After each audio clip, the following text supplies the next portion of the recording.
Selamat pagi Bapak dan Ibu Dewan Direksi, perkenalkan saya selaku Direktur Pengembangan Bisnis. Pada kesempatan ini saya akan memaparkan strategi kebijakan dividen perusahaan di tengah kondisi perusahaan yang berhasil mencetak laba besar, namun di saat yang sama juga memiliki rencana ekspansi yang cukup besar. Nah, sebagai perusahaan yang terus berkembang, kita dihadapkan pada dua pilihan. Pilihan pertama adalah membagikan sebagian besar laba sebagai dividen kepada pemegang saham. Pilihan kedua adalah menahan laba untuk membiayai ekspansi perusahaan. Selain itu, terdapat juga pilihan ketiga, yaitu menggabungkan keduanya melalui kebijakan dividen yang seimbang. Nah, apabila perusahaan membagikan seluruh laba sebagai dividen, maka para pemegang saham akan memperoleh keuntungan secara langsung.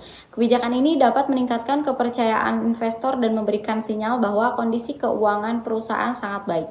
Namun, dampaknya adalah dana yang tersedia untuk ekspansi menjadi lebih terbatas. Akibatnya, perusahaan mungkin harus mencari sumber pendanaan lain seperti pinjaman atau penerbitan saham baru yang tentu memiliki biaya dan resiko tersendiri. Sebaliknya, apabila seluruh laba ditahan untuk ekspansi, perusahaan memiliki modal yang cukup untuk membuka cabang baru, meningkatkan kapasitas produksi, atau mengembangkan produk baru. Strategi ini berpotensi meningkatkan nilai perusahaan dalam jangka panjang.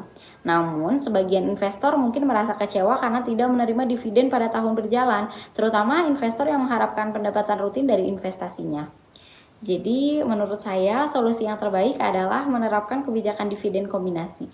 Artinya perusahaan tetap membagikan sebagian laba sebagai dividen kepada pemegang saham, sementara sisanya ditahan untuk mendukung program ekspansi.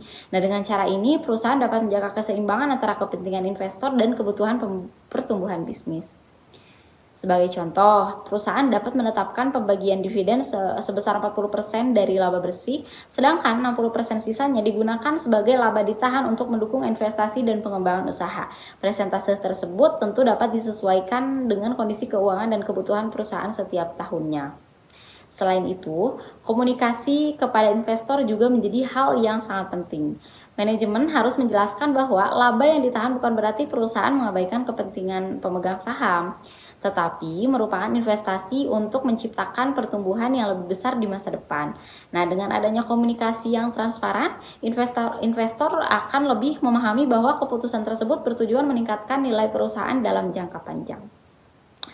Sebagai penutup, saya merekomendasikan agar perusahaan menerapkan kebijakan dividen yang seimbang antara pembagian dividen dan penahanan laba. Strategi ini diharapkan mampu menjaga kepercayaan investor, memperkuat kondisi keuangan perusahaan, serta mendukung ekspansi yang berkelanjutan sehingga perusahaan dapat terus tumbuh dan memberikan nilai tambah bagi seluruh pemegang saham. Demikian presentasi yang dapat saya sampaikan. Terima kasih atas perhatian Bapak dan Ibu. Saya siap menjawab apabila ada pertanyaan.